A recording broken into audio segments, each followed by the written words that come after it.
রাধে রাধে বন্ধুরা, কেমন আছো তোমরা সবাই? আশা করি অনেক ভালো আছো। আমার নতুন একটি ব্লগে তোমাদের সবাইকে জানাই অনেক ভালোবাসা, অনেক স্বাগত। আর প্লিজ বন্ধুরা, আজকের ভিডিওটি স্কিপ না করে পুরো ফুল দেখো। আশা করি তোমাদের আজকের ভিডিওটি ভালো লাগবে। সকালে কিন্তু ঘুম থেকে উঠে জামা কাপড় যা ছিল সব ধুয়ে দিয়েছি। তারপরে মাঠে নিয়ে চলে এসেছি। আমাদের বাড়িতে না একদমই রোদ্দুর পড়ে না, তাই সব জামা কাপড় কিন্তু মাঠেই নিয়ে আসতে হয়। আর আমার গলা কিন্তু ভীষণ ভীষণ মানে কি বলবো, ভেঙে গেছে, ঠান্ডা লেগেছে খুব। আর 15-20 দিন হয়ে গেল, এখনও জানো তো ঠান্ডা একদমই সারেনি। প্লিজ তোমরা একটু মানিয়ে নিও। আর দেখো আশেপাশে কত সুন্দর গাছপালা আর কত সুন্দর সিম হয়ে রয়েছে গাছগুলোতে।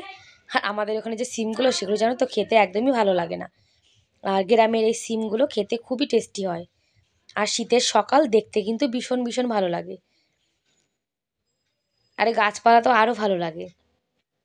জামা কাপড় সকাল সকাল শুকাতে দিলে কিন্তু তাড়াতাড়ি মানে শুকিয়ে যায়, আর দেরি করে ধুয়ে দিলে তখন জামা কাপড় শুকায় না। তাই সকালে কিন্তু সব কাজ করার আগে জামা কাপড় যা ছিল আমাদের সব ধুয়ে দিয়েছি। তারপরে মাঠেই তো নিয়ে আসি প্রত্যেক দিন। মাঠে না দিলে জানো তো জামা কাপড় একদম শুকায় না। আর এই একটা কুমড়ো ক্ষেত, কুমড়ো ক্ষেতগুলো মানে কি বলবো, পাতাগুলো সব বুড়ো বুড়ো হয়ে গেছে। শীতকালে জানো তো সব কাজ করতে ভালো লাগে, কিন্তু জলের কাজ একদম ভালো লাগে না। জলে তো হাত দিতে ইচ্ছা করে না, কিন্তু জলে হাত না দিলে তো আবার হবেও না। তারপরে আমাদের বাচ্চার যা জামা কাপড় আছে সব নিয়ে এসেছি। আমাদের টুকিটাকি যা জামা কাপড় হয় সব কিন্তু আমরা মাঠেই নিয়ে আসি। মাঠে খুব সুন্দর রোদ্দুর, দেখো সারাদিন এখানে রোদ্দুর থাকে। আর বাড়িতে এসে জানো তো কীভাবে সময় চলে যাচ্ছে একদমই না বুঝতে পারছি না। কোনো কাজ কিন্তু করি না, তবুও কী করে সময় চলে যায় বোঝাই যায় না। আর যার জন্য কিছু কিছু দিদিভাইদের ভিডিও কিন্তু আমি একদমই সময় মতো দেখতেও পাচ্ছি না। যখন সময় পাই তখনই কিন্তু কিছু না কিছু কোনো কোনো দিদিভাইয়ের ভিডিও কিন্তু আমি দেখি। আর তোমরা তো জানো যে কোথাও আসলে কিন্তু কারোর ভিডিও একদমই সময় করে দেখা যায় না। তবুও চেষ্টা করি জানো তো যে দিদিভাইগুলোর ভিডিও কিন্তু মানে দেখবো। আর আমি যার ভিডিও দেখি আমি কিন্তু ফুল ওয়াচ করি। আর এই যে এখন মা ছেলে এসেছিলাম মাঠে, বাড়ির দিকে যাচ্ছি। আর এদিকে গাজর ক্ষেত, দেখো গাজর ক্ষেতে এখন কাজ চলছে। শীতকালে কিন্তু গ্রামে অনেক গাছ মানে শাক সবজি হয়। তারপরে আমার বোন আবার বাড়িতে আরও কিছু জামা কাপড় ছিল যেগুলো কালকের শুকায়নি, সেগুলো আবার নিয়ে এসছে। বাচ্চার জামা কাপড় কিন্তু বেশি হয়, কেননা ছোটো মানুষ তো। আর মা কিন্তু এদিকে স্নান করে গোপাল সোনাকে স্নান করিয়ে দিয়েছে। এখন গোপাল সোনাকে ড্রেস পরাচ্ছে। এই যে আমার ছোট্ট গোপাল, এই বাড়িতে কিন্তু 3টে গোপাল আছে জানো তো। আগে ছিল একটা গোপাল, এখন আছে 3টে গোপাল। এরা 3 ভাই সারাদিন বসে বসে খেলা করে। আর বাড়িতে তো গোপালের মাম্মা পাপা সেবা করতো, এখন গোপাল দিদুনের সেবা মানে দিদুন সেবা দিচ্ছে গোপালকে। আর এটা কিন্তু গোপালের ধুতি, দেখো গোপাল সোনা ধুতি পরেছে। এই ড্রেসটা আমার মা অনেক আগে কিনে রেখেছিল গোপাল সোনার জন্য। এটা আমার বোনের গোপাল, দেখো কি কিউট। 3টে গোপাল, বড় ছোট আর মেজো। ছোটজন মাঝখানে বসে রয়েছে, আর 2 বড় 2 পাশে। আর তুলসী পাতা নিয়ে এসেছি 2 বাচ্চাকে খাওয়াবো। আমার ছেলে আবার এখানে আসার পরে জানো তো ভীষণ কাশি হয়েছে, তাই এখানে রাম তুলসী পাতা পেয়েছি, সেগুলো নিয়ে এসেছি। এগুলো বেটে মধু দিয়ে তারপর রস করে খাওয়াবো। তুলসী পাতার রস কিন্তু প্রত্যেকদিন সকালে বাচ্চাদের খাওয়ানো খুবই ভালো। আর আমাদের ওখানে তো তুলসী পাতা পাওয়া যায় না, রাম তুলসী পাতা।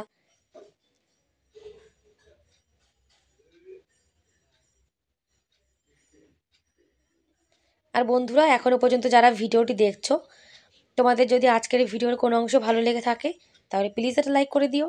আর আমার চ্যানেলে তোমরা আজকে যারা নতুন আর ভিডিওটি দেখছো, তোমরা কিন্তু চাইলে আমার চ্যানেলটিকে সাবস্ক্রাইব করে আমার এই ছোট্ট পরিবারের পাশে থেকে যেতে পারো। আর এই কাজটি যারা অলরেডি করে দিয়েছো তাদেরকে অসংখ্য ধন্যবাদ। আর যে যে দিদিভাইরা আমার ভিডিও প্রতিনিয়ত দেখো, তোমাদেরকে আমি মন থেকে অনেক অনেক ধন্যবাদ জানাই। তোমরা এভাবে আমার পাশে থেকো, আমাকে সাপোর্ট করো। আর এদিকে দেখো বাচ্চা কান্না করা শুরু করে দিয়েছে। মধু মিলিয়ে ছোটোবেলায় কিন্তু আমার মাও আমাদেরকে এরকম খাওয়াতো, আর আমরা আমাদের বাচ্চাকে খাওয়াচ্ছি। আমার সোনা কিন্তু খেয়ে নিয়েছে, দেখো কান্না করেনি। আর আমার সোনা কিন্তু নিজে নিজেই খেয়ে নিয়েছে।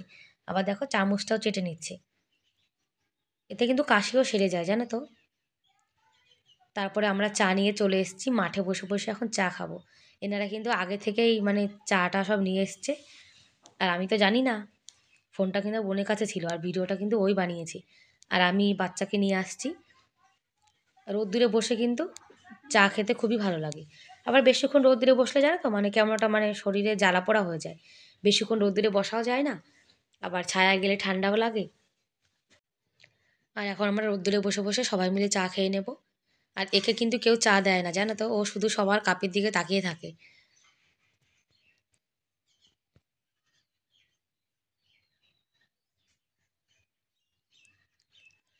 সকালে কিন্তু লাল চায় খাওয়া হয়। সকালে দুধ চা খেলে পেটে গ্যাস হয়ে যায়, যার জন্য লাল চা খাচ্ছি। আর এই যে মাঠে বসে বসে খাওয়া দাওয়া হচ্ছে। কেন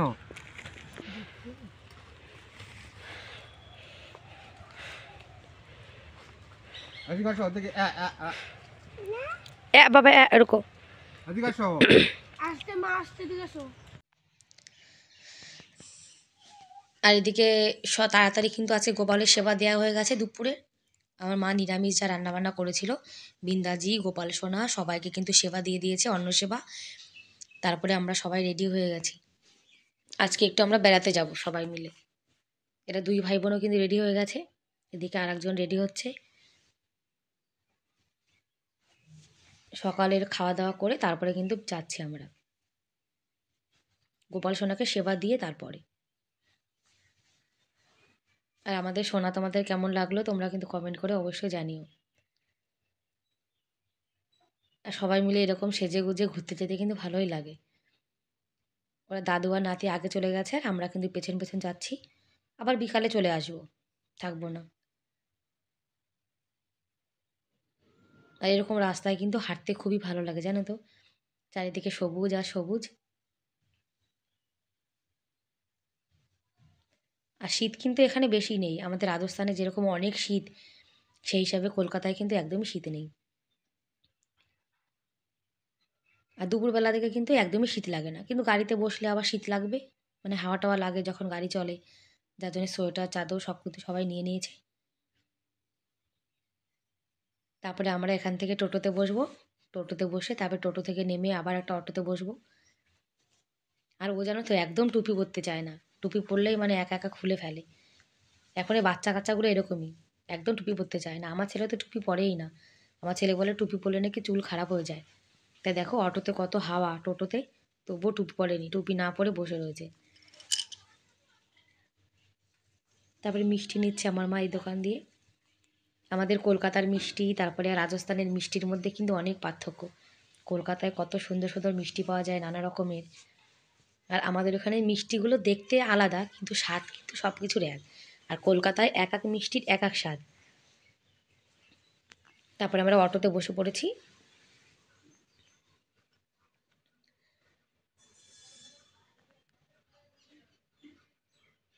অটোর মধ্যে বসে কিন্তু ভিডিওটা বানাচ্ছি।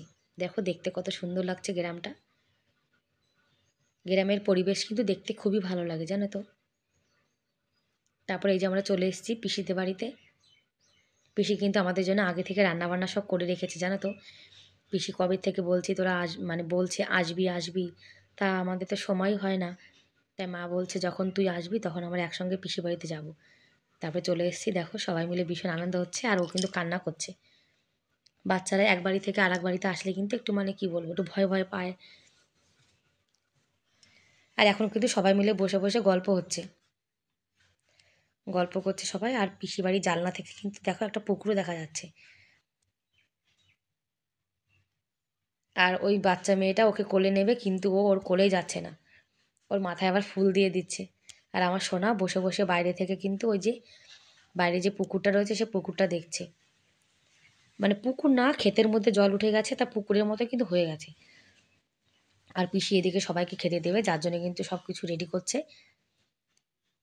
পিসি ভাবছে সবাই আসলে কিন্তু রান্নাবান্না একদমই করতে পারবে না, যার জন্য পিসি সবার আগে কিন্তু রান্নাবান্না করে রেডি করে রেখেছে, যে রান্না আগে থেকে রেডি থাকবে, তারপরে সবাই মিলে বসে একটু গল্প করবে।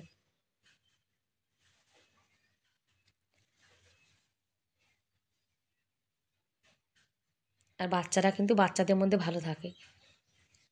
আর পিসি সবার জন্য দেখো থালা রেডি করে নিয়েছে। পিসি কিন্তু সব রান্নাবান্না নিজেই করেছে। আর সব রান্না কিন্তু নিরামিষ হয়েছে, কেননা আমার ছেলেও নিরামিষ খায়। আমার মাও নিরামিষ খায়, আমিও বলতে গেলে নিরামিষই খাই, তাই পিসি সব নিরামিষ রান্না করেছে। আলু ভাজা দেখো, আলু ভাজা, পনির, ডাল, টমেটো চাটনি, ফুলকপি চচ্চড়ি, মানে অনেক কিছু করেছে। তার মানে পিসি কতক্ষণ ধরে রান্না বান্না করেছে তুমি বলো। সবাই মিলে আমরা খেতে বসে পড়েছি। এই যে এরা দুই ভাই বোনও বসে পড়েছে। এটা পিসির নাতি, আর এটা পিসির ছোট মেয়ে, আর এটা আমার বোন। এরা দুই বান্ধবী, এরা কেয়া আর জয়া। সবাই মিলে এখন খেতে খেতে গল্প হচ্ছে। সবাই মিলে একসঙ্গে খেতে খেতে মানে গল্প করলে দেখবে খাওয়াটা কখন হয়ে যায় বোঝাই যায় না।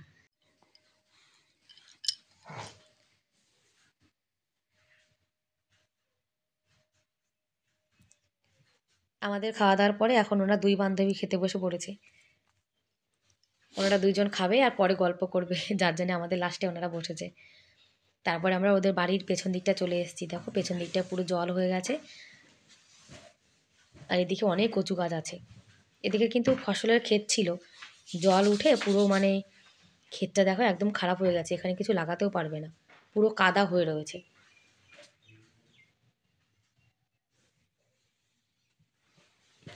তারপরে আমার মাথায় আবার দেখো ফুলও গুজে দিয়েছে।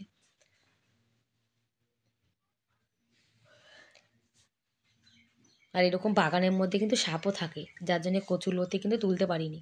আর একজন দেখো কাদার মধ্যে চলে গেছে, অনেকটা কাদা রয়েছে এখানে। আর এই যে আমার পিসির বাড়ি।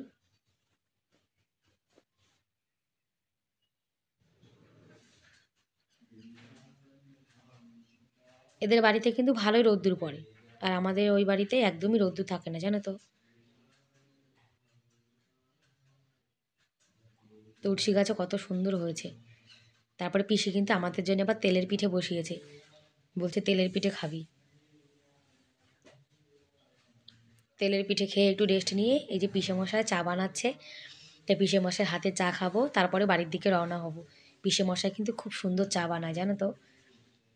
আমরা সবাই মিলে কিন্তু চা খেয়েছিলাম। ব্যাস বন্ধুরা, আজকের মতো তাহলে এ পর্যন্তই। দেখা হবে পরের ভিডিওতে।